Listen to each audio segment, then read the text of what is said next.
मैंने भक्त चरितांक में ये चरित्र पढ़ा था कई वर्षों पहले, जब मैं चूरू में पढ़ता था। यही मेरे सबसे पहले गुरु हैं, जो छोटे छोटे भक्तों के चरित्र हैं 10-15 प्रकार के, तो इन्हीं को पढ़ता रहता था। 1993 की बात है, 7वीं कक्षा में पढ़ रहा था, तो ये सब चरित्र मैंने थोड़े थोड़े करके पढ़ लिए।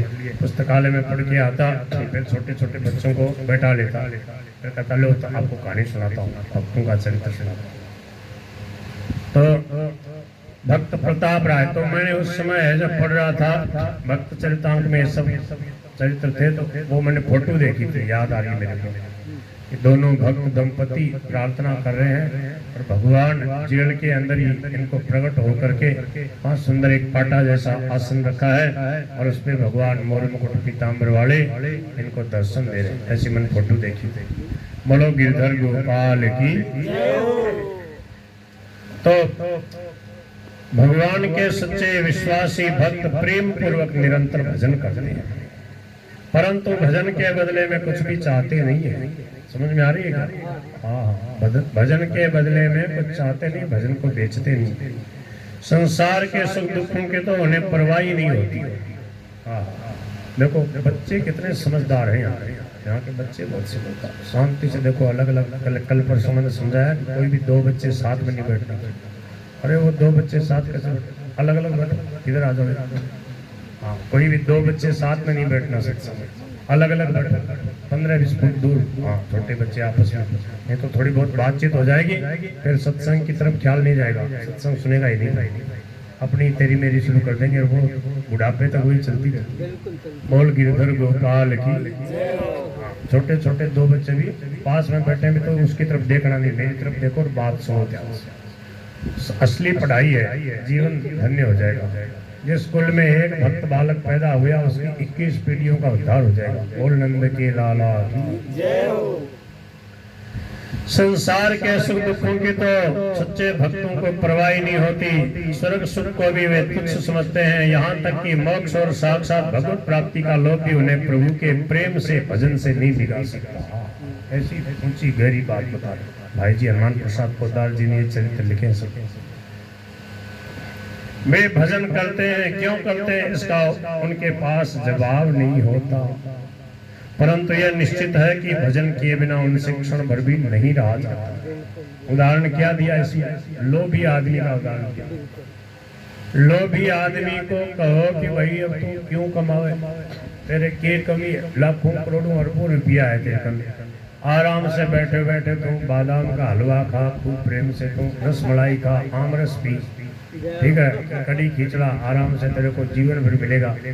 क्यों परेशान हो रहा बिना मतलब? उसको पता भी है और वो सुना भी देगा आपको। क्या पुत कपूत तो क्यों धन संचय, पुत कपूत तो क्यों धन संचय, पुत सपूत तो क्यों धन संचय, पुत सपूत तो क्यों धन। कंचन खान खुली घट माही, कंचन खान खुली घट माही, रामदास के ठोको माही, रामदास के श्री राम जय जय राम, श्री राम श्री राम जय राम जय जय राम, बोल गिरधर गोपाल की जय, मीरा के श्याम की। तो क्या है कि पूत अगर कुपूत है, नालायक है, तो क्यों इकट्ठा कर रहे हो? वो उड़ा देगा जुआ में, शराब में, बदमाशी में, पता नहीं काय में उड़ा देगा, स्वाद शौकीन में। आपने इतनी मेहनत कर करके इकट्ठा किया, दिन भर गर्मी के टाइम में भी आपने और दुकान पे बैठ बैठ के सत्संग छोड़ के, भजन कीर्तन छोड़ करके और इकट्ठा किया, और आपके नालायक बालक ने उसको बर्बाद कर दिया धन को, तो क्या फायदा हुआ बताओ? और अगर आपका बालक लायक है, योग्य है, तो भूखा नहीं मरने वाला, अपने आप बढ़िया कमा के ताजी रोटी खाएगा। ठंडी रोटी क्यों खाएगा? समझ में आ रही ना? ठंडी रोटी नहीं, ताजी रोटी खानी चाहिए। ताजी रोटी ठंडी रोटी की महाराज जी कहानी सुनाते। तो ताजी रोटी क्या है? बोले अपनी खुद की कमाई ताजी रोटी है, और बाप की कमाई खाना है, बाप दादों की कमाई वहाँ ठंडी रोटी है। हाँ, वो नहीं खानी, अपने कमा करके खाना है, ताजी रोटी खानी। तो क्या है, इसलिए समझदार लोग क्या करते हैं, प्रपंच में नहीं पड़ते, प्रभु का नाम लेते हैं, असली धन कमाते हैं। असली धन क्या है? कबीरा सब जग निर्धना, धनवंता नहीं को। ये कबीरा सब जग निर्धना, धनवंता नहीं को। और धनवंता सोई जानिए, ताके राम नाम धन है। बोलो भाई, हाँ धनवंता सोई जानिए, ताके राम हरे राम हरे राम राम राम हरे हरे। बोलते जाओ, हरे राम हरे राम राम राम हरे हरे। हरे कृष्ण कृष्ण कृष्ण हरे हरे। हरे कृष्ण कृष्ण कृष्ण हरे हरे। हरे राम राम राम हरे हरे। हरे राम राम राम हरे हरे। हरे कृष्ण कृष्ण कृष्ण हरे हरे। हरे कृष्ण कृष्ण कृष्ण हरे हरे। हरे राम राम राम ताली बजाओ। हरे राम राम हरे हरे। हरे कृष्ण कृष्ण कृष्ण हरे हरे। हरे कृष्ण कृष्ण कृष्ण हरे हरे। हरे राम राम राम हरे हरे। हरे राम राम हरे हरे। हरे कृष्ण कृष्ण कृष्ण हरे हरे। हरे कृष्ण कृष्ण कृष्ण हरे हरे। हरे राम राम राम हरे हरे। हरे राम राम राम हरे हरे। हरे कृष्ण कृष्ण कृष्ण हरे हरे। हरे कृष्ण कृष्ण कृष्ण हरे हरे। हरे राम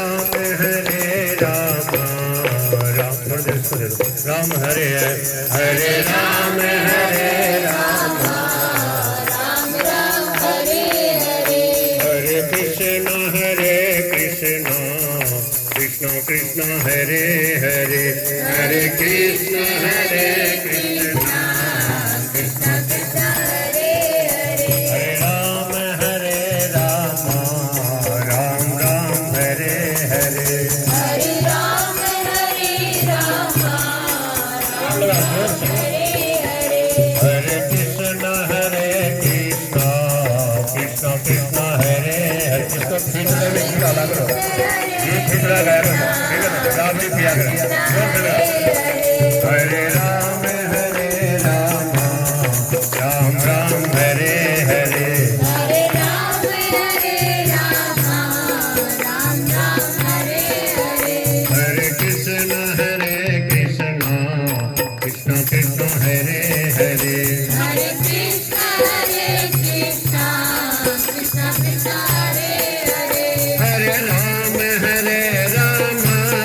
राम राम हरे हरे। हरे राम राम राम हरे हरे। हरे कृष्ण कृष्ण कृष्ण हरे हरे। हरे कृष्ण कृष्ण कृष्ण हरे हरे। हरे राम राम राम हरे हरे। हरे राम राम हरे हरे।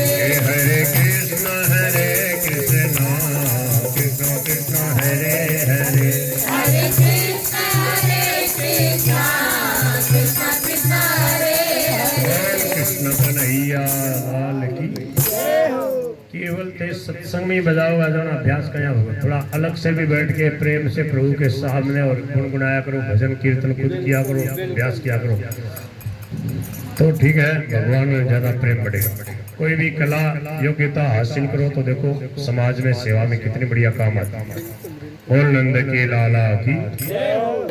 भगवान ने दो चीजों को दे रखा है सबको, और दो चीजों से भगवान सारे संसार को चला रहे हैं। बताओ वो दो चीज कौन सी है? त्वमेव विद्या द्रविणम त्वमेव, कोई न कोई विद्या, कोई न कोई कला, और उससे क्या मिलेगा? द्रविणम मानी धर्म। भक्त कहता प्रभु सब कुछ आप हो, तुम ही मेरे माता हो, तुम ही मेरे पिता हो, तुम ही भाई बंधु हो, तुम ही मेरी विद्या हो, मेरे पास जो कुछ योग्यता है वो सब आप ही हो, और आप ही धन संपत्ति हो, जमीन जायदाद हो, सब कुछ आप ही हो, आपके अलावा कहीं कुछ नहीं है। बोल भक्त वत्सल गोपाल की। देखो सबके मालिक कौन है बताओ? भगवान है। परंतु स्वामी जी महाराज कहते थे, देखो ध्यान से सुनो, महाराज जी कहते थे भगवान को तो केवल गवर्नमेंट के लिए ऊपर से भगवान को मालिक मानते। सबने अपना अपना पट्टा करा रखा जमीन के, सबके मकानों पे ज्यादातर नाम वगैरह लिखे हुए मिल जाएंगे। बोले ये किसका मकान? बोले फलाना राम का, ये बोले फलाना लाल का, और ये जमीन बोले उसकी, ये उसकी, बाकी ये बोले ये सरकार की। अब स्वामी जी महाराज कहते भगवान किसके मालिक है बताओ? भगवान के लिए छोटा क्या है? कहने मात्र के लिए भगवान है, और सब अपना अपना कब्जा कर रखा है। तो भगवान मालिक किसके हुए? केवल मानने के हुए। और सच्चे हृदय से जो मान लेगा हाँ प्रभु ही मालिक है, हमारा कुछ नहीं, प्रभु का ही है, और निश्चिंत निर्भय हो जाएगा। और जितना दंड मिल रहा है, चिंता शोक है, वो मोह ममता के कारण भगवान की चीज को अपनी मानी, ये बेईमानी है। मूल जी समझ गए? बेईमानी नहीं, सबसे पहली बेईमानी यही से शुरू हो। समझ गए? ये मैं हूँ और ये मेरा है। बोल नंद की लाला की। हाँ, अब कथा सुनो, सत्संग सुना रहे, सत्संग की बात आ गई बीच में। अब देखो कहानी सुनो, कथा। तो भगवान के जो भक्त हैं वो क्या करते हैं? प्रभु का भजन करते हैं निष्काम भाव से। उनके लिए भजन का त्याग उतना ही असाध्य है जितना जीवन के लिए प्राणों का। जैसे जीवन प्राणों के बिना नहीं चल सकता, ऐसे ही उन भक्तों का जीवन भजन के बिना चलता नहीं। सदा निरंतर प्रभु के नाम कीर्तन भजन सत्संग सेवा में लगे रहते हैं। वस्तुतः यह उदाहरण भी भक्त के द्वारा होने वाले भजन की तुलना नहीं कर सकता। यह तो समझने के लिए एक संकेत मात्र है। जो लोग सांसारिक भोग सुखों की प्राप्ति में भजन का सुफल होना समझते हैं और इसी में भगवत कृपा मानते हैं, तथा सांसारिक विपत्तियों और कष्टों में भगवान को भूल जाते हैं, कोसते हैं, उनकी अकृपा मानते हैं, कहीं कहीं तो भगवान की दया और उनके अस्तित्व पर संदेह करने लगते हैं। वे वस्तुतः बड़े ही दयनीय है। ऐसे लोग भजन के प्रेमी भक्त नहीं है, वे तो लेन देन करने वाले व्यापारी हैं। उनमें अविश्वासी मात्र भगवान को केवल अपने भोग संग्रह का सुख संपत्ति का साधन समझते। वो भक्ति थोड़ी कर सकते, वो तो दास है। किसके? धन के दास, भगवान के दास के दास। ऐसे लोग भजन के प्रेमी भक्त नहीं है, वे तो लेन देन करने वाले व्यापारी हैं। बोले भगवान काम कर दे, हनुमान जी महाराज से काम करवावे, बोले यो काम हो जाए तो स्वामी कर दे। हाँ, तो स्वामी जी महाराज कहते कम से कम पहले तो करो स्वामी, काम होने से पहले स्वामी करो। समझ गए? पहले करने वाले कितने? एक नहीं मिलेगा। अब बताओ। बोल गिरधर गोपाल की। मानो ये जो है हनुमान जी, मानो आपके दाल चूरमा की भूखे बैठे हैं क्या हनुमान जी? उनको दाल चूरमा का कोई लोभ है क्या? सवामणी, और वो भी सवामणी करके उनके भोग लगा के पाया किसने? आप लोगों ने पा लिया बांट के। बोल गिरधर गोपाल की। फिर भी प्रभु दया करते, उनको उनका आश्रय लेते हैं, उनको याद करते हैं, तो संकट मोचन है उनका नाम। सांसारिक विपत्तियों और कष्टों में भगवान को भूल जाते हैं, कोसते हैं, उनकी अकृपा मानते हैं, और कहीं कहीं तो भगवान की दया और उनके अस्तित्व पे संदेह करने लगते हैं। बताओ, वे भगत थोड़ी। शरणानंद जी महाराज कहते थे, बोले एक कोई स्त्री के पति बीमार हो गए, तो कहीं कहीं पूजा कराने कोई संतों भक्तों के पास, तो बोले भाई प्रभु का नाम लो, संकट मोचन हनुमान जी का हनुमान चालीसा करो, कीर्तन करो, कुछ बताया, पूजा करो। तो भगवान की पूजा करवाई, सत्यनारायण जी की कथा करवाई, पूजा करवाई, सब कुछ दिनों में ठीक हो गए पति। फिर थोड़े महीने में फिर बीमार हो गए ज्यादा, तो फिर गई, बोले क्या करो, बोले विशेष अनुष्ठान कराओ, फिर पूजा पाठ वगैरह कराई। फिर तीसरी बात एकदम बीमार हो गया, बोले क्या करो, बोले पूजा पाठ करो, कराओ। तो पूजा पाठ कराई, बामनों को जिमाया, से कुछ किया। पर जो प्रबल प्रारब्ध होता है वो जरूरी थोड़ी है कि जैसे आप करोगे छोटी मोटी पूजा पाठ से वो कट ही जाए। बहुत ज्यादा पाप किए हुए होते ना, तो क्या होता है, कभी कभी जो होना वो होता ही है। तो तीसरी बार में घनी पूजा कराई, पर वो मर गया।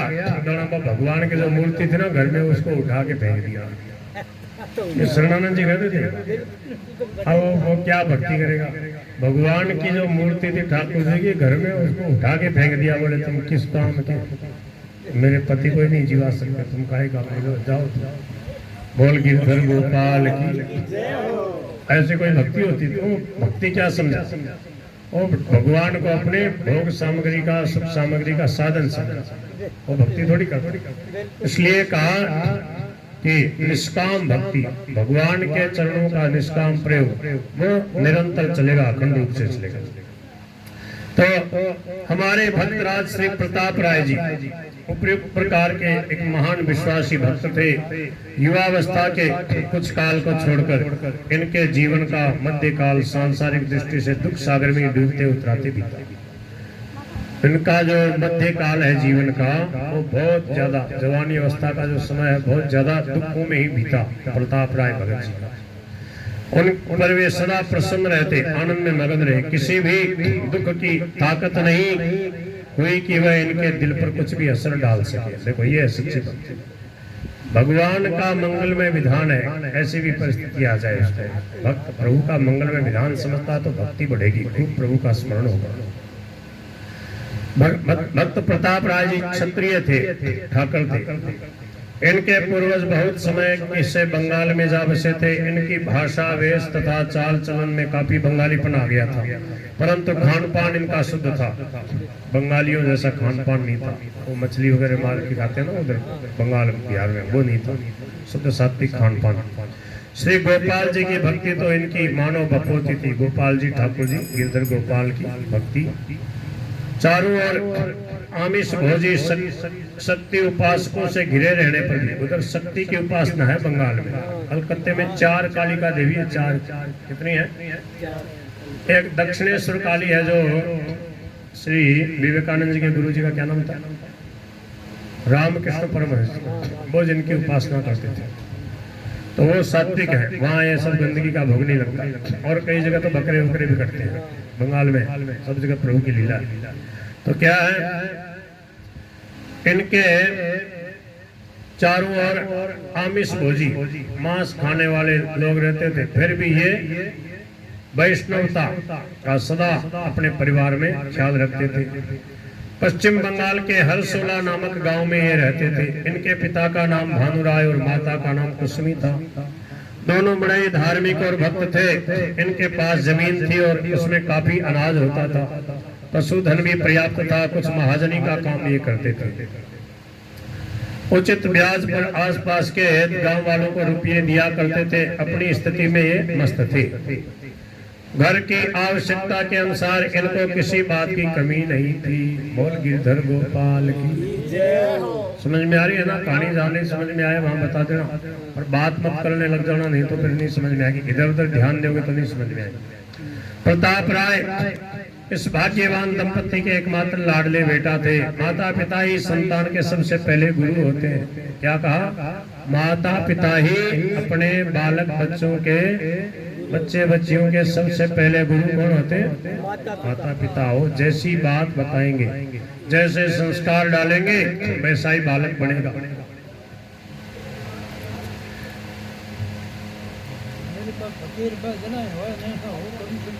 हाँ, तो कह रहे हैं कि बच्चों का दुलार तो अवश्य करना चाहिए, परंतु ऐसा नहीं करना चाहिए जिससे उनमें बुरी आदत पड़े और आगे चलकर उसका बुरा फल उन्हें भोगना पड़े। ज्यादा बदमाशी करने लगे तो थप्पड़ दिखाने लगो, ज्यादा ही करे तो थप्पड़ मारने लग जाओ, उसके चरचराहट होगा ना कि भाई बदमाशी करने थप्पड़ लगती है तो फिर शांति रहेगी। बोल नंद के लाला की। स्वामी जी महाराज कहते थे ना कुछ हम हंस के सीखे, ना कुछ हम रो के सीखे, जो कुछ थोड़ा सा सीखे किसी के होके सीखे। अब जिससे उनमें बुरी आदत पड़े ऐसा नहीं करना चाहिए, आगे चलकर उसका बुरा फल उन्हें भोगना पड़ेगा। प्रताप राय के माता पिता इस विषय में बड़े सावधान थे। दो बहनों के बीच में प्रताप राय एक ही लड़के थे, माता पिता के हृदय के परम धन थे, परंतु उन्होंने उनमें एक भी बुरी आदत नहीं पड़ने दी। माता पिता की शिक्षा के प्रभाव से वे सवेरे उठते। भाई सुनो बच्चे, छोटे छोटे बच्चे भी सुनो, जवान भी सुनो, सब सुन लो। सबसे पहले दिनचर्या हमारी सुधरे, सुबह जल्दी उठते, 4-5 बजे के बीच में से उठ जाते। 4 बजे हम तो उठ जाते थे, गुरुकुल में रहना 7 साल तक, तो वहाँ 4 बजे डंडे के जोर से उठना ही पड़ता। 5 बजे तक नहा धो के तैयार होके संध्या में बैठ जाते 5:15 बजे तक, और डंडे के जोर पे 9-9:30 बजे तक सबको बिस्तर पे जाना पड़ता, और 9:30-10 बजे तक सब सो जाते बच्चे। 4 बजे गुरुजी जो है घंटी लगा देते, फिर उठा देते। तो बहुत बढ़िया। देखो गुरुकुल में जो रहते हैं ना, तो उनके शुद्ध सात्विक एक संस्कार पड़ जाते हैं संतों की भक्तों की कृपा से। 2 बहनों के बीच में प्रताप एक ही लड़के थे, माता पिता के हृदय के परम धन थे, परंतु उन्होंने उनमें एक भी बुरी आदत नहीं पड़ने दी। लाड प्यार करने का मतलब ये नहीं है उसको टॉफी खिलाते फिरो, टॉफी से बचाओ अपने बच्चों को। बाहर की गंदगी जो कुछ भी दुकानों में मिलता है ना, कुछ भी वो कभी मत खिलाओ। ऐसी आदत मत करो ये गंदी चीज है, गंदी चीज है, ऐसे संस्कार दो। बाहर की चीजें गंदी है, पता नहीं कहाँ कैसे बनी है, किसने बनाया। तो बोले अपने घर में बढ़िया खीर बनाओ, आमरस बनाओ, हलवा बनाओ, सर्दियों में हलवा बनाओ और गर्मी में आमरस बनाओ, बढ़िया ठाठ छाछ मट्ठा दही वगैरह, राबड़ी, तो डो की राबड़ी रात में बना के सुबह बढ़िया उसको हाँ। तो वो देखो दादाजी ने मेरा सहारा लगा दिया ना, ऐसे बुजुर्गों को मैं पास रखता हूँ 1-2 को। मैं तो सोचता हूँ 20-1 साल बने रहे तो बहुत बढ़िया हो जाए। बोल गिरधर गोपाल की। तो क्या है कि एक भी बुरी आदत नहीं पड़ने दी। जो उनका लड़का था सुबह उठता, भगवान का स्मरण करता, माता पिता के चरणों में प्रणाम करते, नहा धोकर तुलसी का पौधा सींचते, घर में ठाकुर जी के दर्शन करते, कुछ जाप करते, जप करते कि भगवान के नाम का माला, तब सवेरे का कलेवा करते। देखो इतनी चीज करने के बाद छोटे बच्चे को कुछ खाने को दो। पहले उठ करके पानी उसको पिलाओ, 1-1 गिलास पानी पिए, 1-2 गिलास जितना पी सके सब।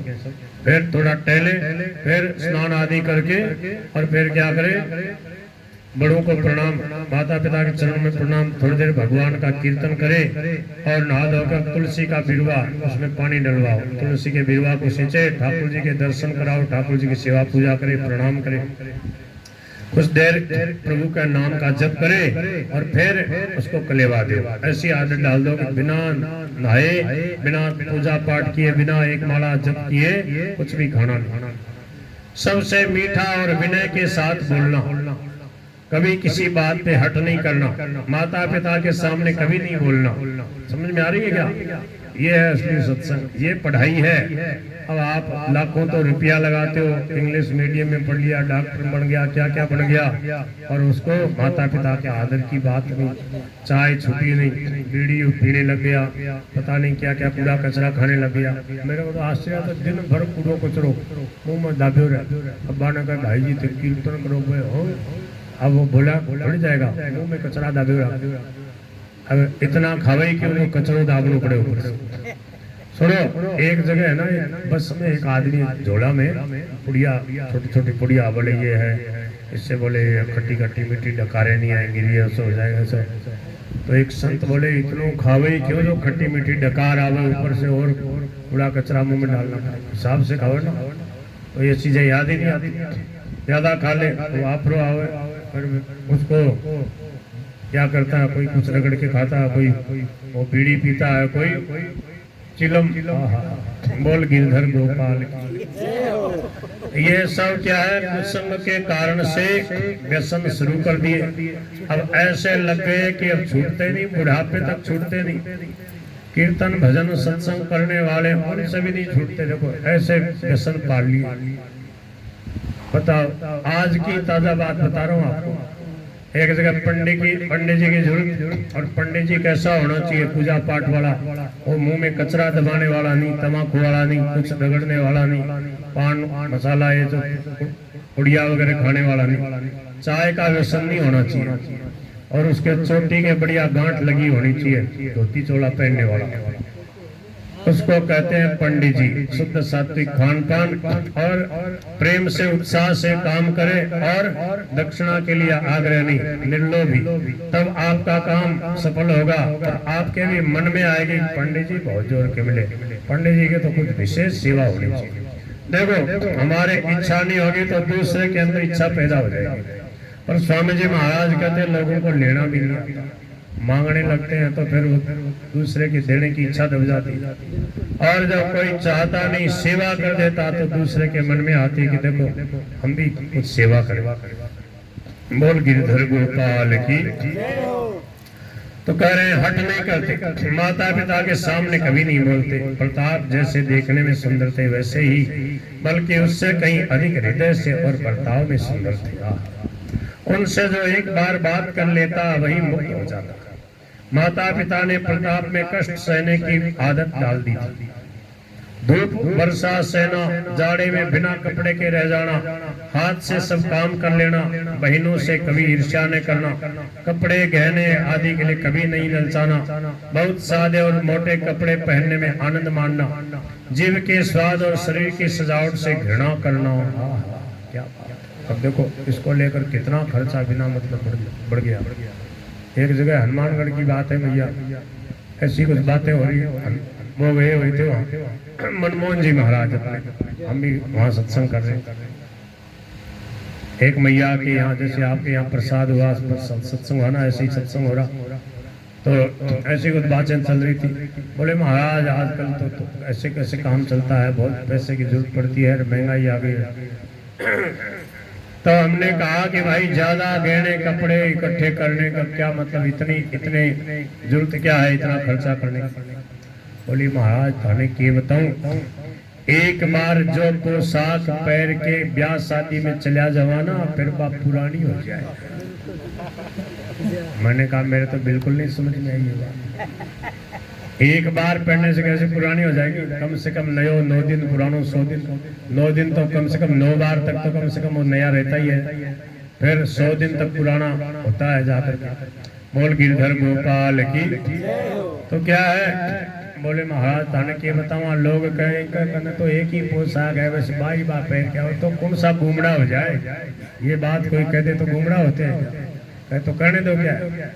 तो भाई ठीक है हमारे कने 1-2 ही पोशाक है, यही फेरा, और उसके लिए तरह तरह का खर्चा होता, उसके लिए फिर झूठ कपट बेईमानी करें।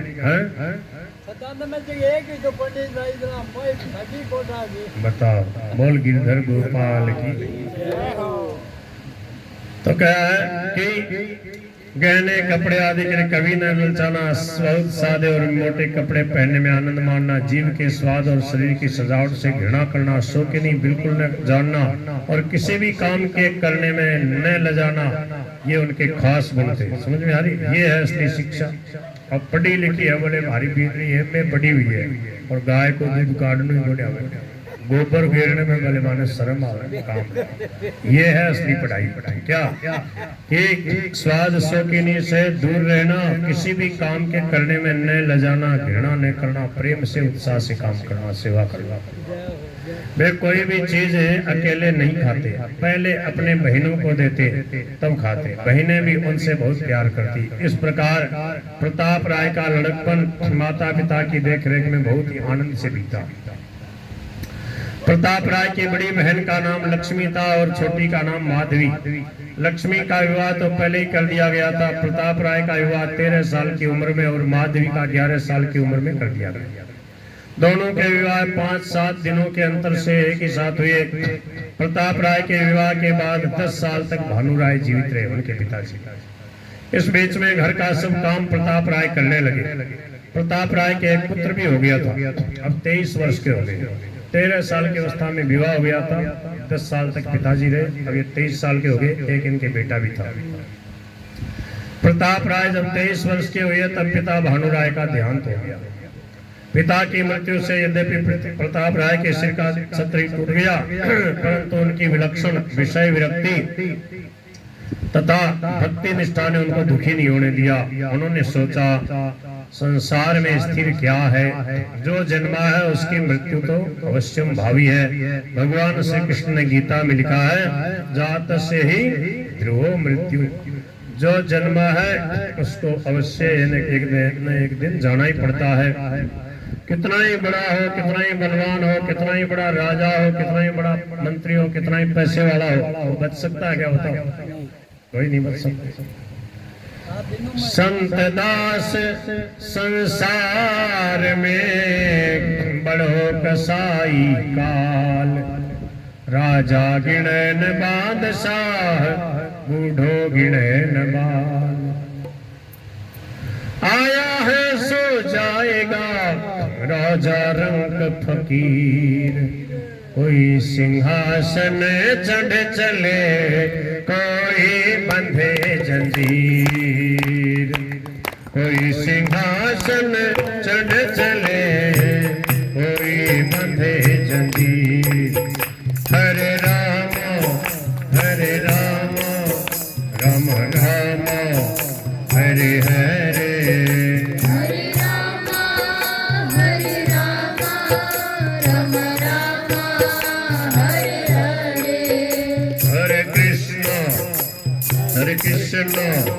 कृष्ण कृष्ण हरे हरे, हरे कृष्णा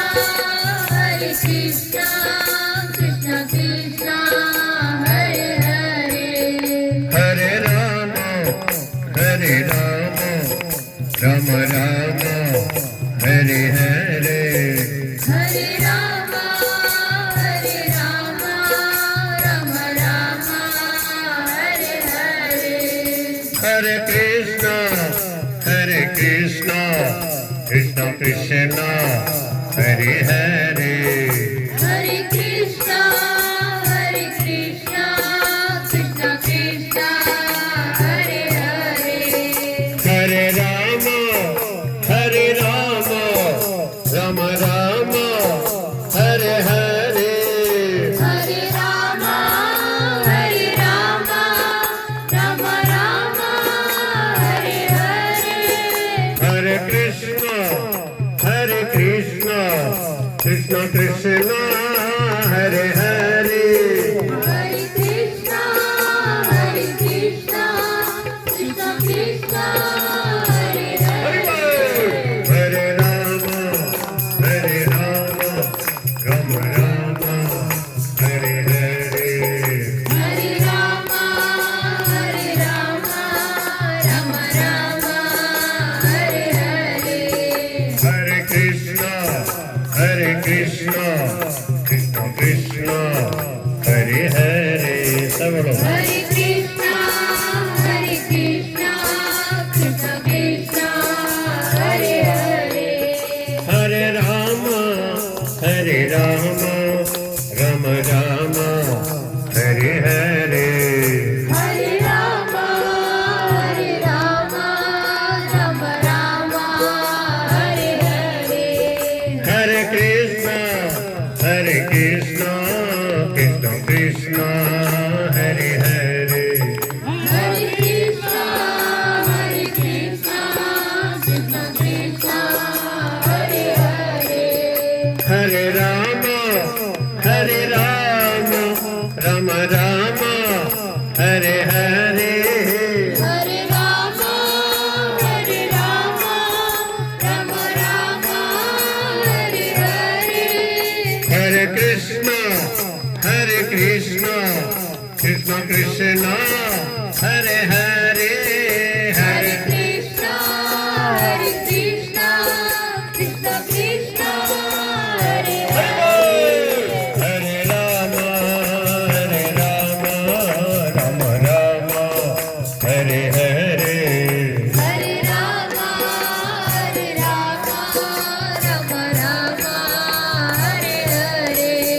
हरे कृष्णा कृष्ण कृष्ण हरे हरे हरे कृष्णा कृष्ण कृष्ण हरे हरे। बोल भक्तवत्सल भगवान की। जब पिताजी पधार गए तो प्रताप राय जी ने क्या विचार किया कि संसार में स्थिर क्या है, जो जन्मा है उसकी मृत्यु अवश्य भावी है। संसार के सभी संयोग वियोग को साथ लिए ही आते हैं। आत्मा अमर है, कभी मरता नहीं, और अनित्य तथा क्षण भंगुर शरीर कभी स्थायी रह सकता नहीं। फिर चिंता किस बात की, यही गीता का ज्ञान है मूल चीज। क्या लिखा भगवान ने, देहिनोस्मिन् यथा देहे कौमारम यौवनम जरा तथा देहांतर प्राप्तिर्धीरस्तत्र न मुह्यति।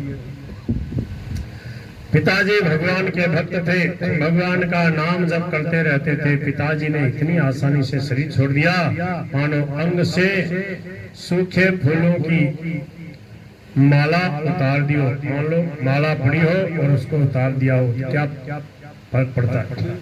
उन्हें कोई कष्ट हुआ ही नहीं। मरने में कष्ट तो उनको होता है जिनका मन भोगों में फंसा होता है, जो भगवान के दयापूर्ण विधान में विश्वास नहीं करते, तथा जो देह को ही आत्मा मानते हैं, शरीर को ही जो आत्मा मानते हैं।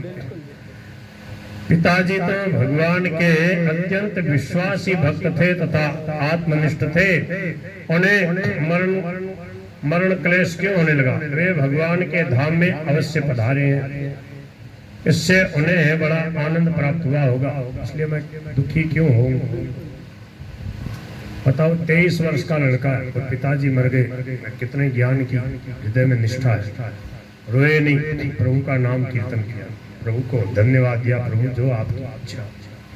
उनके इस आनंद से स्वार्थवश द्वेष करके मैं क्यों अपनी नीचता प्रकट करूं? वो तो भगवान के दिव्य धाम में गए, तो मैं किस लिए दुखी हूँ? इस प्रकार के विचारों से प्रताप राय ने पिता के वियोग से जो महान दुख हुआ करता है संसार में लोगों को, उसको सहन कर लिया, कोई दुख नहीं हुआ। अब घर परिवार का सारा भार प्रताप राय पे आ पड़ा। वे घर का सब काम करते थे, परंतु जैसे भोगासक्त विषयी मनुष्य का चित्त निरंतर निष्कपट भाव से विषयों में लगा रहता है, वैसे उनका चित्त सदा सर्वदा भगवान के स्वरूप चिंतन में लगा रहता। वे चंपा के बगीचे में भौरे की तरह निर्लिप्त भाव से सदा रहे। कुछ समय बाद माता कुसुमी का देहांत हो गया। लो, अब माता जी पधार गए। पहले पिताजी चले गए, अब माता जी।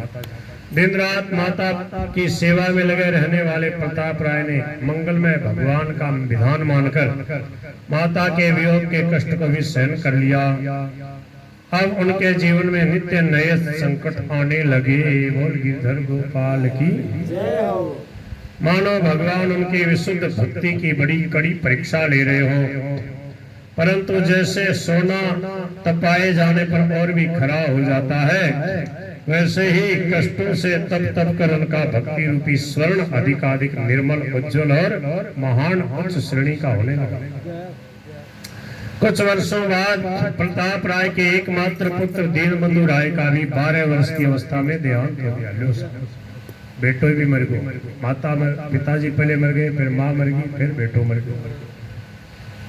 पुत्र के मृत्यु के समय प्रताप राय और उनकी पतिव्रता पत्नी मालती ने जिस धैर्य, भगवान निष्ठा तथा कर्तव्य परायणता का परिचय दिया, यह सर्वथा ही स्तुत्य है, स्तुति करने योग्य है, प्रशंसनीय है। दीनबंधु राय इनके बेटे का नाम था। सन्निपातिक ज्वर हो गया, सन्निपात। माता पिता ने यथासाध्य उसकी चिकित्सा कराई, भली भांति सब सेवा करी। दोनों सदा पुत्र की चारपाई के पास बैठे उसे दिन रात भगवान का नाम और भगवान की लीला कथा सुनाते थे। मरणासन पड़ा रहता था बच्चा, 12 साल का लड़का। उसके मन में संसार की असारता एवं भगवान की ही एकमात्र नित्य सत्ता का अनुभव कराने की चेष्टा करते। दिन रात की हरि चर्चा से मरणासन बालक दीनबंधु का चित्त जगत से हट गया और वह एकमात्र श्री भगवान में ही लग गया। इसी अवस्था में उसकी मृत्यु हो गई। यही तो वास्तविक आत्मीयता और सच्ची सेवा है। सच्ची सेवा क्या, उसको मोह रहित कर देना, संसार की असारता नश्वरता समझ में आ जाए। इकलौता लड़का था, समझ में आ रही है क्या आपको? किसी को नींद तो नहीं आ रही भाई, देखो ध्यान रखना, नींद मत लेना, थोड़ी देर की बात है, फिर जाके सो जाना, ठंडा ठंडा मौसम आराम से सोना। हम तो लगभग 12 बज जाते हैं हमारे तो, फिर भी भगवान की कृपा, देखो जितना समय मिल जाए, क्योंकि रात के समय ठंडे ठंडे में बढ़िया सत्संग होता है। आज तो 6 बजे तक लू बाज रही है, 6 साढ़े 6 बजे तक। अब 2-3 दिन से बढ़िया गर्मी पड़ रही जोरदार, गर्मी के टाइम में गर्मी पड़नी भी चाहिए, ये सब प्रभु की लीला। अब इस समय ठंडा मौसम हो जाता है। अहमदाबाद में सत्संग कराने जा रहे हैं अपने राम सेवा आश्रम में, वृंदावन की कथा हो जाएगी 20 मई से 27 मई तक वृंदावन में कथा है राम सेवा आश्रम में, भागवत। एक दिन महात्म्य, 7 दिन की कथा, 8 दिन की कथा करते हैं। हमारा बस चलता तो 9 दिन देते हैं, थोड़ा और आराम से हो जाए। 7 दिन की तो होती है, 8 दिन की होती है, 9 दिन की, 10 दिन की, 11 दिन की, 1 महीने की, 2 महीने की, कितने भी दिन की भागवत कर सकते हो, पर कम से कम 7 दिन होना चाहिए। बोल गिरधर गोपाल की। तो वो क्या समय मांग रहे हैं पता है आपको? अहमदाबाद वाले बोले महाराज 8 से 11 रात में। हमने कहा ठीक है, कोई चिंता की बात नहीं, हमारे तो यहाँ वैसे भी 10:30-11 बज रहे हैं। वो बोले कि दिन में लोगों को फुर्सत नहीं है, बोले रात में 8:30-9 बजे से ही लोग आएंगे। हमने कहा ठीक है, 9 से 11 करेंगे, कोई दिक्कत नहीं। तो दिन में भी बोले जो आ जाएंगे 2 से 5, और रात में 8:30 से 10:30-11 बजे। ये यहाँ क्या करते हैं, सुबह दोपहर में प्रसाद से पहले कर लेते हैं 10 से 12, बढ़िया, और फिर बाद में आराम से प्रसाद खा के विश्राम करो, और रात में 2-2 घंटे हो जाए, ठीक है। बोल नंद के लाला की। रात वाले सत्संग में भाई लोगों को विशेष लाभ हो जाता है। वहाँ कोरोना में अपने ढाणी में सत्संग होता था, तो रात में लोग आते हो, आपके भाई वगैरह सब खेलते रहते। हम कहते भाई 4 बजे से 7 बजे तक आओ सत्संग में। बोले महाराज अभी तो मौका मिले खेल बाबू, दुकान में काम करने वाले, अब कोरोना में खेल लेंगे, रात में आएंगे। बोले अब रात में 8:30-9 बजे से 10:30-11 बजे तक 2 घंटे, उसमें 50-60-70 तक लोग हो जाते, घर घर में खूब सत्संग हुआ। लोगों ने कहा कोरोना महामारी, हम कहते हैं कोरोना महा विशेष लाभदायक रहा। मैंने तो प्रार्थना करी थी, इन लोगों को किसी को अच्छा नहीं लगा होगा। मैंने क्या प्रार्थना करी जब कोरोना समाप्त होने लगा था? मैं तो ये कह रहा था प्रभु साल में 1-2 बार भेजते रहो, बहुत बढ़िया था। हमारे तो बहुत जोर का गया, 2 महीने 2.5 महीने, इतना आनंद आ गया, इतना सत्संग हुआ। क्यों? लोग बोले रे बाबू जी के को होते, हमारे सब दुकान व्यापार सब ठप है। तो भाई हमारा तो खूब व्यापार चला, खूब नाम का कीर्तन भजन सत्संग, हमारे तो लाभ ही लाभ, जब भक्ति में लाभ ही लाभ है। बोल गिरधर गोपाल की। ये तो मैं मजाक में कह रहा था भाई, किसी को दुख देने का भाव नहीं रहता संतों का। हाँ, क्योंकि बेचारों का व्यापार ही ठप हो गया। कोरोना के बाद में लोग ज्यादा लग गए व्यापार वगैरह में, वो खाना पूर्ति में लगे। अब कई जगह हम देखते हैं तो भाई लोग आते ही नहीं सत्संग में, वो खाना पूर्ति कर रहे हैं बेचारे, वो जो घाटा लग गया उसका। क्यों? बोल बांके बिहारी लाल की। तो कह रहे हैं लड़का इकलौता था, परंतु भगवत विश्वासी प्रताप राय तथा मालती ने परस्पर विचार करके यही निश्चित किया कि यह सब भगवान की लीला है। भगवान ने इसे ही दिया, भगवान ने ही ये लड़का हमें दिया था, और इसके द्वारा अपनी सेवा कराने के लिए जब तक उनकी इच्छा रही, इसके द्वारा सेवा करने का सौभाग्य उन्होंने हम लोगों को दिया। अब वे हमें दूसरी सेवा में नियुक्त करना चाहते हैं, इसमें चिंता की कौन सी बात? संसार तो उनकी लीला स्थली है, फिर मृत्यु है भी क्या वस्तु? यह तो जीवन नाटक का एक नैसर्गिक पर्दा है, जिसके हुए बिना नाटक की शोभा ही नहीं होती। नाटक में पर्दा गिरे बिना क्या आनंद? आत्मा मरता नहीं, शरीर रहता नहीं, मिलना बिछुड़ना, संबंध होना और टूटना, यह सब इस प्रकृति के, इस प्रभु की लीला के खेल हैं। फिर रोना किस बात का? देखो यही सत्संग है, ये समझ लोगे तो रोना मिट जाएगा। सत्संग में क्या होता है? चिंता शोक भय मिटता है, रोना मिट जाता है।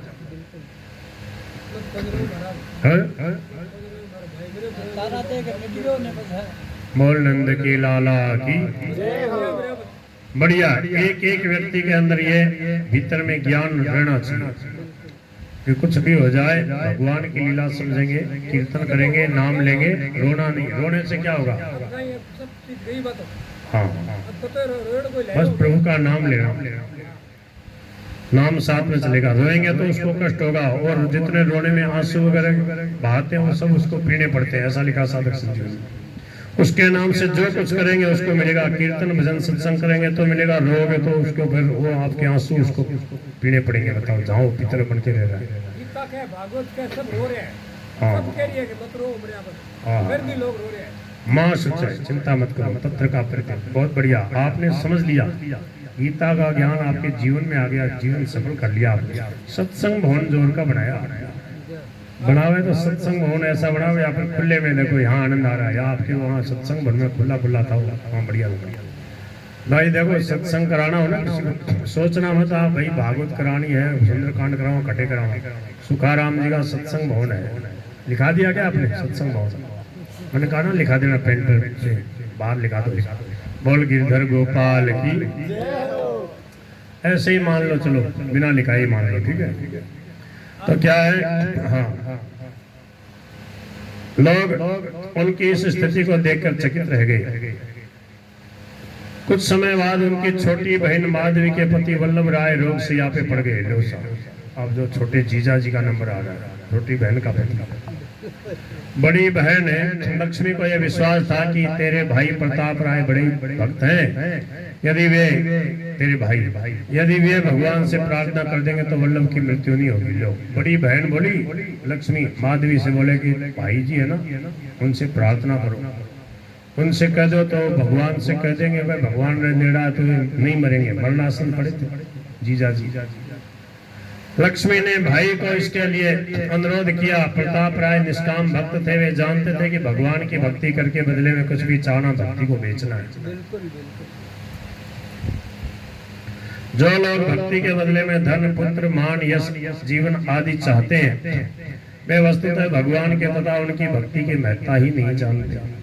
वे साध्य तो असल में मानते हैं उन पुत्र धन नश्वर वस्तुओं को, धन आदि को, और भगवान को बनाते हैं उनकी प्राप्ति का साधन।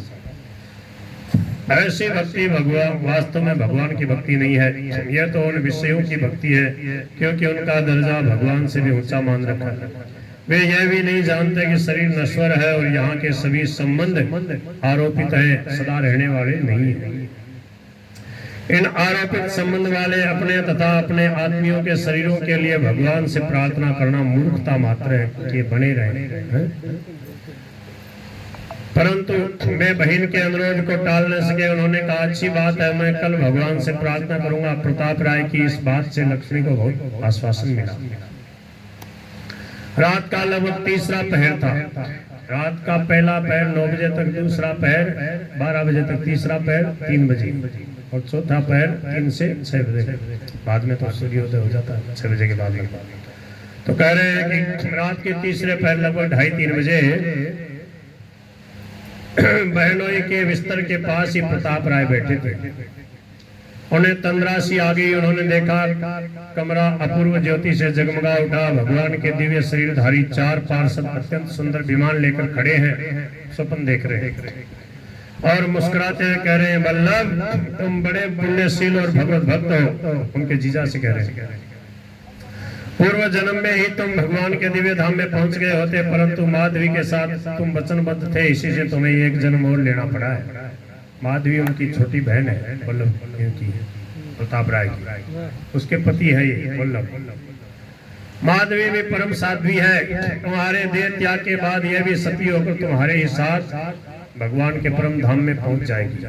भगवान के पार्षद आए, वो कह रहे स्वप्न आया ऐसा प्रताप राय को, परंतु मालूम होता प्रताप राय इस विधान को पलटना चाहते हैं। लो, मैं तुम्हारे जीवन के लिए भगवान से प्रार्थना करने वाले हैं, ऐसा उसको स्वप्न आ रहा है जीजा जी को।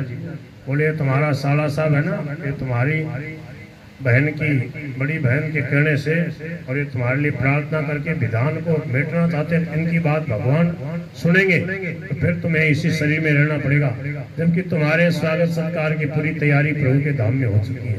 भगवान तुम्हारे को हृदय से लगा के अपने धाम में सदा रखना चाहते हैं कि, और ये तुम्हारे साला साहब है ना प्रताप राय जी, ये अगर प्रार्थना करेंगे, भगवान से कहेंगे कि कुछ दिन इनको और जीवाओ, देखो कुछ दिन आपको यहीं रहना पड़ेगा।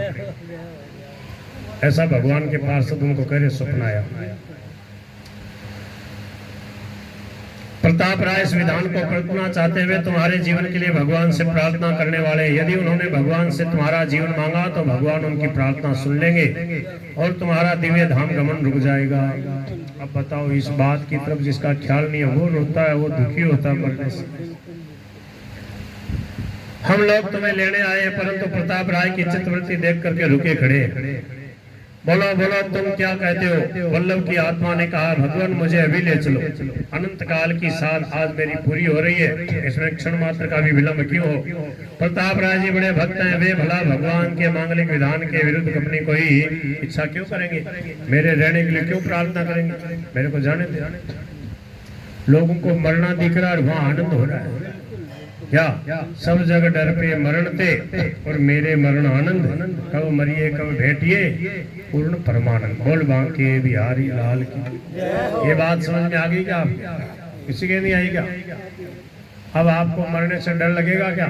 माताओं बहनों, मरने से किसी को डर लग रहा है क्या? आपको मरने से डर नहीं लग रहा ना? फिर एक आध घंटा लेट हो जाए कथा में, उससे तो डरना ही क्या है? जब मरने का ही डर नहीं है तो देरी का डर लगेगा किसी को?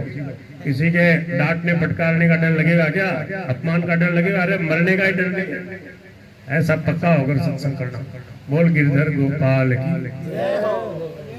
मैं मरू को नहीं मौत बेटो आयो, मौत बन के मौत आयो तो मैं क्यों आई बा बेटो दूर बांग फिर क्यों हो? हां मौत तो कोई तेरे कुंडरो ना मौत से ते कूद सको ना, क्यों? इन छात के ऊपर से कूद सको हम तो कूद दे यार, अब मत ही पड़ी था साथ। बोल गिरधर गोपाल जय हो। मत ही पड़ी था। बोल बांके बिहारी लाल की जय हो। हाँ, तो क्या है, आप शीघ्रता कीजिए। अब मैं पल भर भी इस देह के बंधन में नहीं रहना चाहता। इतने में ही प्रताप राय की आंखें खुल गई। उन्होंने वल्लभ के चेहरे की ओर देखा। वल्लभ चेतनाहीन थे, परंतु उनके चेहरे पर तेज छिटक रहा था और होठों पर हंसी नाच रही थी। समीप बैठी माधवी को भी तंद्रा आ गई। वह चौंक कर उठी। उसने एक बार वल्लभ के मुख की ओर देखा और प्रताप राय से कहा, भैया मैंने एक बड़ा ही विचित्र स्वप्न देखा। लो, दोनों को एक ही सपना आया। उसका भी वही सपना आया। वो जो बहन प्रार्थना करवाना चाह रही थी ना उनके जीवित रहने के लिए अपने पति के, उसको भी वही सपना आया। तो कह रही है, भगवान के पार्षद मेरे पति देव को लेने आए हैं। मुझको उन्होंने वैकुंठ धाम का परम दिव्य आनंद दिखाया और कहा कि तुम भी साथ चलो, परंतु तुम्हारे भैया इसमें बाधक हो रहे हैं। वो प्रार्थना करेंगे तो फिर उतने दिन के लिए हमें रुकना पड़ेगा। उन्हें समझाओ। इतना कहकर वे फिर चेतनाहीन हो गई। थोड़ी देर के बाद पुनः जगकर कहने लगी, भैया मेरे स्वामी और मैं, हम लोग मरते नहीं है, हम तो दिव्य आनंद धाम की यात्रा कर रहे हैं। तुम भैया इसमें बाधा क्यों देने लगे? हमारे सुख में तो तुम्हें सुखी होना चाहिए। हम मरते थोड़ी है, तो शरीर नष्ट होगा, ये तो पांच भौतिक मशीन है। हम तो दिव्य स्वरूप में भगवान के दिव्य धाम में जाके सदा उनके साथ रहेंगे। माधवी ने स्वप्न का सारा हाल सुनाया। सारा का सारा स्वप्न वही था जो प्रताप राय ने देखा था। प्रताप राय को वही स्वप्न आया। एक बात विशेष थी, माधवी स्वप्न में वैकुंठ धाम की यात्रा करके वहां की अपूर्व शोभा सुख को देख के आ गई थी। प्रताप राय चकित हो गए। उन्होंने मन ही मन कहा, हा, मैं भगवान के विधान के विरुद्ध अपनी इच्छा प्रकट करके कितनी मूर्खता करने जा रहा था। वे मंगल में निरंतर हमारा परम मंगल करने में लगे रहते हैं। एक कृष्णदास जी मेरे को एक दिन बता रहे थे, पप्पू जी, आपकी परदादी की बात है, दादी जी की, दादी जी परदादी आपने देखिए, तो बोले कि जो वो जाने वाली थी, बहुत सीधी सादी थी, राम राम करती थी। गिरधारी जी की दादी, आपकी परदादी। तो वो बोले कि ये कौन है चमकना चमकना, इतना सोना सोना, ये कौन है भाई? ऐसे बोलियो। अंत समय में भगवान के पार्षद लेने आए विमान लेकर, पप्पू जी की दादी परदादी जी, बताओ ऐसे बोलियो। मतलब जानते नहीं थे कि भगवान के पार्षद ऐसे होते हैं, इतने चमकने चमकने सुंदर सुंदर मुकुट वाले, सुंदर पीताम्बर वाले। बोले ये कौन है? ये सामने खड़े, ऐसे बोले। इसका मतलब भगवान के पार्षद आए, दिव्य धाम में गई भगवान का नाम लेते हुए। बोलो गिरधर गोपाल की। अब क्या हुआ, हम अदूरदर्शी मनुष्य विषयाशक्ति के कारण अपना परम मंगल नहीं देखते और नरक के कीड़े की भांति विषय रूपी नरक में पड़े रहना चाहते हैं। सर्वदर्शी सर्वांतर्यामी सबके सहज कल्याणकामी भगवान से किस कल्याण के लिए प्रार्थना की जाए, उनसे तो कुछ भी मांगना ही वास्तव में ठगाना है। न मालूम है हमारा कैसा और कितना कल्याण सोचते हैं। हम यदि कुछ भी मांगते हैं तो वहां तक तो हमारी बुद्धि की पहुंच नहीं होती। अज्ञानी रोगी के कुपथे चाहने की भांति ब्रह्म हम कोई ऐसी चीज चाह बैठते हैं जो भगवान के सोचे हुए कल्याण से बहुत ही नीची होती है। कहीं कहीं तो हम उससे सर्वथा विपरीत वस्तु हम मांग लेते हैं। भगवान परम दयालु है, भजन के बदले में ऐसी कोई वस्तु हमें देते नहीं जो हमारा अकल्याण करे, परंतु हमारा परम कल्याण रुक अवश्य जाता है। इसलिए भगवान से कुछ भी मांगना मूर्खता के सिवाय कुछ नहीं है। बस इसी समय वल्लभ ने एक बार आंखें खोली और सबके देखते देखते उनका ब्रह्मांड फट गया, दसम द्वार खुल गया और उसी के साथ मुख से ओम ऐसे प्रभु का उच्चारण किया, नाम निकला, प्राण निकल गए। माधवी पति के साथ सती हो गई। बहन बहनों की इस प्रकार की मृत्यु देखकर प्रताप राय को बड़ी प्रसन्नता हुई कि ये दोनों भगवान के धाम गए। तो जीजाजी और जीजी भी चली गई, माता पिता चले गए, बेटा भी चला गया। पहले कहा जा चुका है प्रताप राय के यहाँ महाजनी का काम होता था। अब देखो और विशेष विपत्ति आ रही। अब पति पत्नी दो रह गए घर में, वो सब चले गए। उनका यह कार्य भी एक प्रकार से लोक सेवा का ही साधन था। लोक सेवा के निमित्त से भगवत सेवा तो प्रधान लक्ष्य था ही। आसपास के गांव में किसी को रुपये की जरूरत होती तो वह अपनी कोई चीज लेकर उनके पास जाता। उनके पास रुपये होते तो वह जितना मांगता उतना ही देते। एक कोठरी थी, उसमें एक लोहे की संदूक थी, उसमें वह अपनी ही हाथों अपनी चीज को रख जाता। जब रुपये वापस देने होते तो आकर अपनी चीज ले जाता और ब्याज समेत रुपये दे देता। ऐसा सेवा का एक प्रकल्प चला रखा था। प्रताप राय इस बात का ख्याल अवश्य रखता है कि ब्याज के नाम पर किसी की अधिक रकम तो उनके यहाँ नहीं आएगी। अधिक होती तो वे लौटा देते, बहुत कम ब्याज लेते। लोगों को इनके इस व्यवहार से बड़ी सुविधा थी। इनका भी कोई झंझट नहीं था, सिर्फ खाते में रुपये नाम जमा करने पड़ते थे। सारा काम विश्वास और ईमानदारी पे चलता था। प्रताप राय के दादा के समय से इसी प्रकार काम होता आ रहा था। होनहार की बात अब देखो, कुछ लोगों के मन में बेईमानी आ गई। उन्होंने सोचा हिसाब किताब तो करते नहीं है, बस हम ही रख जाते हैं और हम ही ले जाते हैं। तो देखते भी नहीं खोल के थैली में कितने रुपए, बस कह देते 10,000 है तो 10,000 मान देते। प्रताप राय से अकारण डाह रखने वाले लोगों ने उनका साथ दिया। उन्होंने षड्यंत्र रचकर इनके विश्वास और सत्यप्रियता से अनुचित लाभ उठाना चाहा, इन्हें अपमानित करना चाहा। 4 षड्यंत्रकारियों ने समय समय पर अलग अलग आकर उनसे रुपये उधार लिए। सुन रहे हो भाई? अब देखो कैसे भगवान के साक्षात दर्शन होते हैं। किसी को नींद तो नहीं आ रही, देखो नींद आ रही तो कौन ही लगा हुआ है। बोलो गिरधर गोपाल की। रुपये के बदले में एक आदमी एक डिब्बा रख गया, 3 आदमी 3 थैलियां रख गए। डिब्बे वाले ने कहा इसमें बेशकीमती गहने, थैली वालों ने कहा इसमें सोना चांदी है। प्रताप राय ने सदा की भांति कह दिया जो कुछ भी हो आप रख दीजिए, जब रुपये देने आवे तो अपना सामान ले जाना। वे लोग चले गए। कुछ समय बाद डिब्बे वाले ने आकर कहा रुपये देकर कहा ये रुपये और ब्याज लीजिए, मैं अपना गहने का डिब्बा ले जाता हूँ। प्रताप राय ने रुपये लेकर जमा कर लिए और कहा ले जाइए। उसने जाकर डिब्बा निकाला और उसे प्रताप राय के सामने जाके खोल करके बोला गजब हो गया, मैंने तो तुमको भला आदमी समझा और ईमानदार समझ रखा था, तुम तो बड़े बेईमान और नीच निकले। मेरा गहना निकाल कर बदले में कंकड़ भर दिए इसमें, समझ में आ रही? खुद ही भर गया हो जो तो झूठा ब्लेम लगा रहा। वाह सावा, इसीलिए भगवान के भक्त बने फिरते हो राम राम राम, सत्य की मूर्ति बने फिरते हो राम राम, पाखंडी कहीं के राम राम। लाओ मेरा गहना दो, नहीं तो मैं मजा चखाऊंगा कि कई दिन याद रखोगे।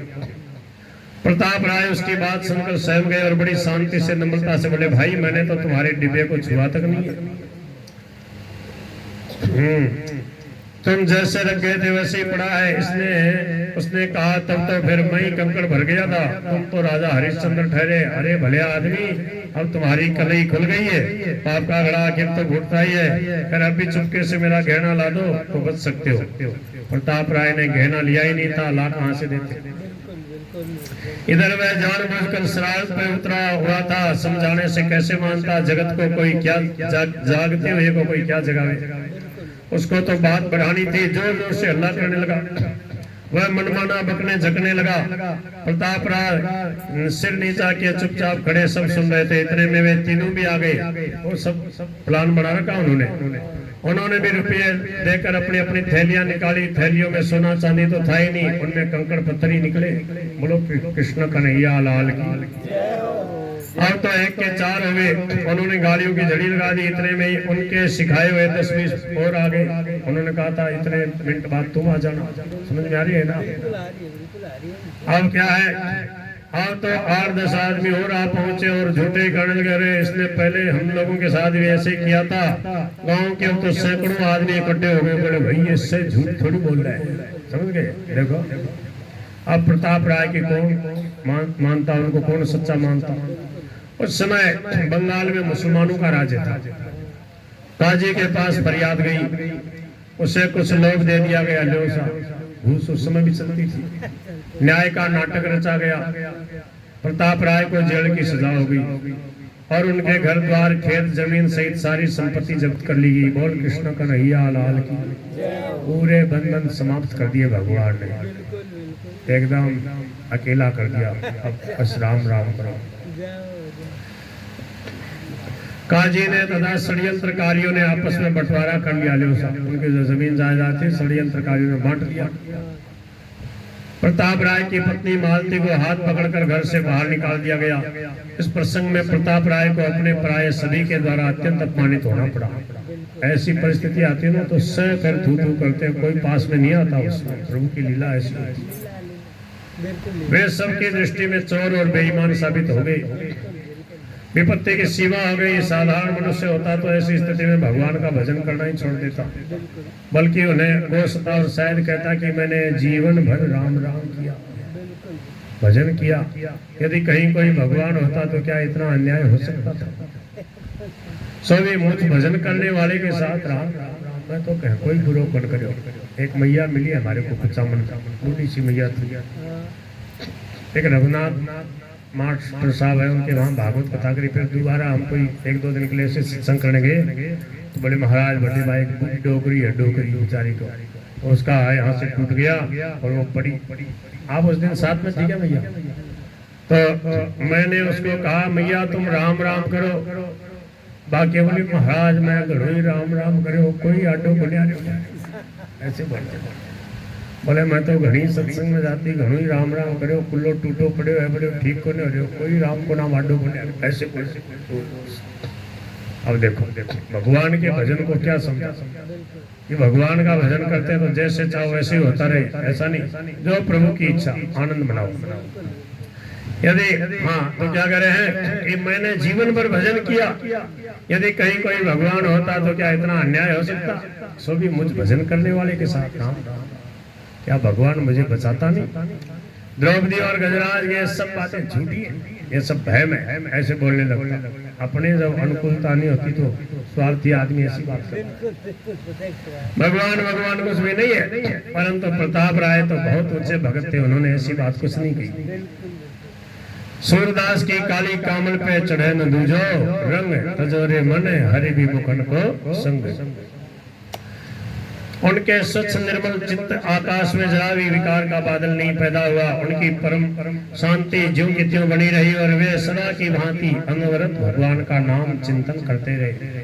उनकी यह दशा देखकर कोई कहता हा बड़ा पक्का चोर है, देखो तो इसके चेहरे पे जरा सी भी उदासी नहीं आई। किसी ने कहा दम की मूर्ति है, अभी महात्मा किसी शकल बना रखी। इतना बड़ा पाखंडी तो हमने आज ही देखा। लो अब जो पहले भगत कह रहे थे ना, वो सब पाखंडी कह रहे। समझो पूरे पाप झड़ गए। जितने निंदा करते हैं ना लोग, वो सब पाप एकदम समूल नष्ट कर दिए, एकदम निर्मल हो गए। कोई बोला यह तो घोर कलयुग का लक्षण है, मुंह में राम बगल में छुरी। वाह वाह, जितने मुंह उतनी बातें, बगल में छुरी। लिखा हुआ सोचोगे ऐसे बोल रहा बाबा जी, दिख रहा है? प्रत्यक्ष बात है। बोल गिरधर गोपाल की। चारों ओर से गालियों की तथा व्यंग वाक्यों की बौछार हो रही थी, परंतु प्रताप राय अपनी भूमिका पर और अटलते उनके होठों पर मुस्कुराहट थी और मुख पे अपार शांति थी। ऐसी परिस्थिति आ जाए तो देखो कैसा जीवन होना चाहिए। यही सत्संग है, घबराना नहीं। जेल जाते समय उन्होंने अपनी स्त्री से कहा, मालती सावधान, भगवान के मंगल में विधान पे जरा भी मन मैला नहीं करना। न मालूम मैं किस किस स्वांग में आते हैं, तुम अपने पियर चले जाओ, भाई के पास चली जाओ, भगवान का विधान होगा तो फिर अपना मिलना होगा। उनकी इस बात को सुनकर मालती के नेत्रों से आंसू की 2 बूंदें टपक पड़ी। वह भाई के घर चली गई। प्रताप राय जेल की काल कोठरी में निवास करने लगे। उनके भजन में तथा विश्वास में जरा भी कमी नहीं आई। मालती घर से निकलते समय अपने ठाकुर जी को तथा उनके श्रृंगार की पिटारी को आंचल से ढक करके लेके आ रही थी। ये बात लोगों को मालूम हो गई। इस समय तो बूढ़े बच्चे सब उनके विरोधी हो रहे थे। जनता के मत का वास्तव में कोई मूल्य नहीं होता, वह तो हवा के साथ बदलने वाला होता है जनता का मत। गांव के जो लोग एक दिन पहले प्रताप राय को महान भक्त और सत्यवादी समझते थे, कई आज उसे परले सिरे का धूर्त और बेईमान बतलाने लगे थे। जब आंख बदलती है तब सब कुछ अपने आप ही बदला हुआ नजर आता है। दृष्टि बदलने पर किसी ने जाकर काजी से शिकायत कर दी। काजी तो तुला हुआ ही बैठा था, झट मालती को पकड़वा मंगवाया। किसी ने कह दिया वो कुछ दबा के गहना कपड़ा ले गई है। ठाकुर जी के गहने थे वो भी छीन लिए गए और जब जायदाद को चुरा कर ले जाने के अपराध में मालती को भी जेल खाने में भेज दिया। बोले जो लोगों की जो जब्त जायदाद थी उसको ये चुरा के ले जा, झूठा ही आरोप लगा के अरे चलो इसको भी जेल में डाल दे। पर जेल का जो दरोगा था भला आदमी था, उसने मालती को प्रताप राय के साथ हट दिया। बोले चलो दोनों साथ में राम राम। भगवान के विधान से मालती का जेल खाने में पहुंचना मालती और प्रताप दोनों के लिए शुक्र हो गया। दोनों मिलकर एक चित्त से श्री भगवान का भजन करने लगे। अब सहयोग हो गया। आगे आगे वो बोलते, पीछे पीछे वो कीर्तन बोलते। देखो दो रहते हैं तो सुविधा हो जाती। प्रताप राय का भाव बहुत ही प्रशंसनीय था। एक दिन रात के समय प्रताप राय भगवान की स्तुति कर रहे थे। मालती भी चुपचाप चित्त के द्वारा उनके सुर में सुर मिला रही थी। प्रताप राय ने कहा, हे प्रभु, तुमने बड़ा ही अनुग्रह किया जो सब झंझटों से छुड़ाकर हम लोगों के लिए जबरदस्ती एकांतवास की सुविधा कर दी। जेल में एकांत रहता है, कोई मिलने जुलने वाला नहीं, कोई लेना देना नहीं, बस शांति से राम राम करो, दिन भर राम राम करो, बस टाइम पे भोजन कर लो और रात में सो जाओ, नहा धो करके फिर कोई छोटी मोटी सेवा कर दो और दिन रात भजन करो, बस लेना देना, मगन रहना। पर जिसने ये सत्संग की बात समझी उसको तो आनंद आएगा और नहीं तो दुख पाता रहेगा। कहीं बोले मैं तो नरक में डाल दिया है, ऐसी सोचेगा। हम लोगों को तो परम धन, हम लोगों का तो परम धन प्रभु तुम्हारा भजन ही है। इस सुविधा के कारण हमें यह परम धन बहुत ही सहूलियत से प्राप्त हो रहा है। हे प्रभु, ऐसी कृपा करो जिससे तुम्हारे भजन में हमारी आसक्ति अत्यंत दृढ़ और पूर्ण हो जाए। यहाँ तक कि तुम्हारे मिलने पर भी तुम्हारा भजन बढ़ता ही रहे, हमें और कुछ नहीं चाहिए। दर्शन भले ही मत दो, हम न तुम्हारे दर्शन के योग्य है, न हमारा अधिकार है और न हमें तुम्हारी इच्छा के ऊपर तुम्हारे दर्शन की उत्कंठा ही। हम तो हे दया में बस तुम्हारा भजन चाहते हैं। तुम दर्शन दो और कहीं भजन छीन लो तो हमें तुम्हारे ऐसे दर्शन की भी इच्छा नहीं है। प्रभु कृपा करो प्रभु। निष्काम भक्त की वाणी सुनकर और उनके हृदय का भाव समझकर भगवान बड़े प्रसन्न हुए। जेल खाने की काल कोठरी धन्य हो गई, भगवान वहीं प्रकट हो गए। बोल भक्त वत्सल भगवान की। हजारों सूर्यों के प्रकाश के समान वहां प्रकाश फैल गया। त्रिभंग से खड़े हुए मुरली मनोहर श्याम सुंदर बांकी बिहारी राधा वल्लभ राधा रमन श्री गोपाल ने प्रकट होकर भक्त दंपति को गौरव मंडित कर दिया। भगवान की मनोहर झांकी के दर्शन कर प्रताप राय और मालती जगत की और अपनी सारी सुख भूल गए। उनकी आंखें भ्रमर बनकर भगवान के मुख कमल मकरंद का अमृत होकर पान करने लगी। तृप्त होकर शरीर आनंद के अतिरिक्त से रोमांचित हो गया। नेत्रों से प्रेम के आंसू की धारा बह चली। वाणी रुक गई। वे दोनों भगवान के चरणों में गिर पड़े और कोमल चरणार बिंदु का स्पर्श कर अत्यंत धन्य हो गए। भगवान ने कहा, वत्स प्रताप, बेटी मालती, मैं तुम लोगों की निष्ठा को देख के बहुत प्रसन्न हूँ। जो लोग सांसारिक सुख और आराम के बदले में मेरा भजन बेच देते हैं वे बहुत ही भोले हैं। तुम्हारी बड़ी कठिन परीक्षा हुई, तुम पर बड़े बड़े संकट आए, परंतु तुम कभी विचलित नहीं हुई और किसी भी संकट के टल जाने के लिए भी कभी कामना नहीं की। बात यह थी कि मैं तुम्हें विशेष रूप से अपनाना चाहता था, समझ लो। मैंने इसी से तुम्हारे पुराने कर्मों का बचा बचा फल आदमियों के वियोग, अपमान, कलंक, कारावास के रूप में भुगता कर तुम्हें कर्म से मुक्त कर दिया है। अब तुम सब प्रकार से मेरे में प्रवेश करने योग्य बन गए हो। तुम जैसे ऐसी निष्ठा वाले भक्त मुझको बहुत ही प्यारे होते हैं। मेरे दर्शन बहुत ही दुर्लभ है, किसी साधना विशेष से नहीं होते। जो लोग दर्शन के लिए अत्यंत व्याकुल हो जाते हैं और जिनको एक एक पल युग के समान बीतता है, मेरे दर्शन उन प्रेमी भक्तों को ही होते हैं। उनसे भी पहले उनको होते हैं जो दर्शन की भी परवाह नहीं करते, केवल अहेतुक प्रेम से निरंतर मेरा अनन्य भाव से भजन करते हैं। मेरे भजन के प्रताप से उनको संसार की कोई भी स्थिति प्रभावित नहीं कर पाती। तुम मेरे ऐसे ही भक्तों में से हो, इसलिए मुझे बहुत ही प्रिय हो। मालती भी तुम्हें पति रूप में प्राप्त करके धन्य होगी। अब तुम्हारी जो इच्छा हो सो मांग लो। प्रताप राय ने कहा, भगवान हमारी सारी साथ पूरी हो गई, अब हमें यही दीजिए जिससे आपके भजन में हमारी और भी अधिक आसक्ति हो जाए। बोल कृष्ण कन्हैया लाल की। भाई मरने से तो नहीं डरना ना आपको, तो नींद से तो कौन डरेगा, देरी होने से तो डरने का सवाल ही नहीं है। बोल गिरधर गोपाल की। भगवान तथास्तु, भगवान ने तथास्तु कहकर मुस्कुराते हुए भगवान वहां से अंतर्धान हो गए। प्रताप राय की अनंत जन्मों की साधना भगवत कृपा से आज पूरी हो गई। बोल गिरधर गोपाल की। इधर कुछ ही दिनों में काजी सहित चारों षड्यंत्रकारियों के शरीर कोढ़ से गलने लगे। समझ में आ रही है आपको?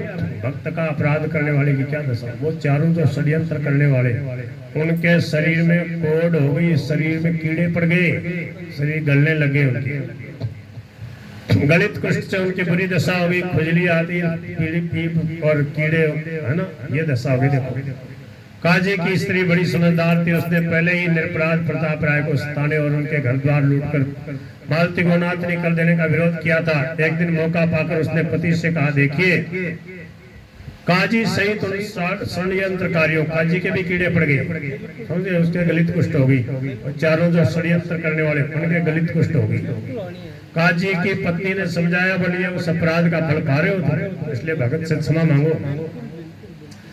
आपकी यह बीमारी मेरी समझ से भगवान के भक्त प्रताप राय की को पीड़ा पहुंचाने का ही फल है। उसकी पत्नी ने कहा, काजी की आप यदि मेरी बात माने तो उनको जेल से मुक्त कर दीजिए और उनसे क्षमा याचना कीजिए। अच्छा, भगवान के दर्शन हो गए, फिर भी अभी जेल में है भगत आराम से, उनको कोई चिंता नहीं है, भगवान मिल गए, फिर जेल क्या। काजी को पत्नी की बात जच गई। उसने प्रताप राय और मालती को छोड़ दिया। इधर उन चारों दुष्टों को भी अपनी भूल समझ में आई। काजी के साथ उन चारों ने आकर प्रताप राय के चरणों में गिर के अपना अपराध स्वीकार करते हुए क्षमा प्रार्थना की। उन्होंने कहा, आप सर्वथा निर्दोष हैं, हम बड़े ही नीच हैं जो हमने स्वार्थवश आप पे झूठा कलंक लगाया और आपको जेल खाने ले जा। देखो आखिर सत्य की विजय होती है। बिल्कुल प्रत्यक्ष है। आप लोगों को क्षमा करके भगवान से प्रार्थना कीजिए। आप हम लोगों को क्षमा करके भगवान से प्रार्थना कीजिए। प्रताप राय ने कहा, भाइयों तुम्हारा इसमें कोई भी दोष नहीं है, तुम तो निमित्त मात्र बड़े हो, यह सब तुम हमारे किए हुए कर्मों का ही फल था, परंतु इससे हमें परम लाभ हुआ, हमारी अनंत जन्मों की साथ पूरी हो गई। आप लोगों ने बहुत बढ़िया किया, हमें जेल पहुंचा दिया, हमें भगवान मिल गए। बोल गिरधर गोपाल की। आप लोगों की तो बड़ी कृपा हुई, हम लोग तुम्हारे इस उपकार के लिए अत्यंत कृतज्ञ हैं। इतना कहकर उन्होंने भगवान से प्रार्थना करते हुए कहा, प्रभु इन पांचों भूले हुए भाइयों का अपराध क्षमा होना चाहिए। इन्होंने काफी दंड भोग लिया, फिर उन्होंने हमारा तो उपकार ही किया, उपकार क्या किया, उपकार ही किया। आप यदि कृपा करके इन्हें रोग मुक्त नहीं करेंगे तो हमें बड़ा ही दुख होगा। हे नाथ, हम आपकी शरण रक्षा कीजिए, रक्षा कीजिए। इतना कहते ही अचानक उन पांचों के शरीर कंचन के जैसे हो गए, उनके घाव भी नहीं रहा, कहीं कोई फोड़ा फुंसी भी नहीं, एकदम बिल्कुल निरोग हो गए। कहते ही प्रार्थना से असंभव संभव कर देता भगत। ऐसे संत भगत पहले होते आए और उन्हीं संतों की छवि आज भी लोग जो है संतों में देखना चाहते हैं। अब वैसे भजनानंदी है नहीं है, फिर भी सोचे कि ये भी राम राम करे मारो घर पवित्र हो जाए, समझे। ऐसे भी संत मिल जाए, संत वेशधारी, बोले महाराज जी कमरा में भी चालो, इनमें भी चालो, बोलते पवित्र कर दो। अरे पवित्र क्या कर दे, आप पवित्र मानने वाले पवित्र हो। बोल गिरधर गोपाल की। अब तो गांव के सभी लोग जो उन्होंने झूठ मोटी प्रताप राय पे कलंक लगाने में सहायता दी थी, वहां आकर प्रताप राय मालती के चरण छू छू के उनसे बार बार क्षमा मांगने लगे। काजी ने उनकी जब्त की हुई संपत्ति लौटा दी। प्रताप राय ने सारी संपत्ति गरीबों को बांट दी और दोनों स्त्री पुरुष संसार त्यागर श्री धाम वृंदावन को चले आए और 30 साल तक रहकर वहां निरंतर अखंड भजन करते रहे। फिर भगवान का नाम जपते जपते चित्तवृत्तियों को भली भांति भगवान में तल्लीन करके दोनों गोलोक धाम को पधार गए। बोलो भक्त और उनके भगवान की। श्री कृष्ण गोविंद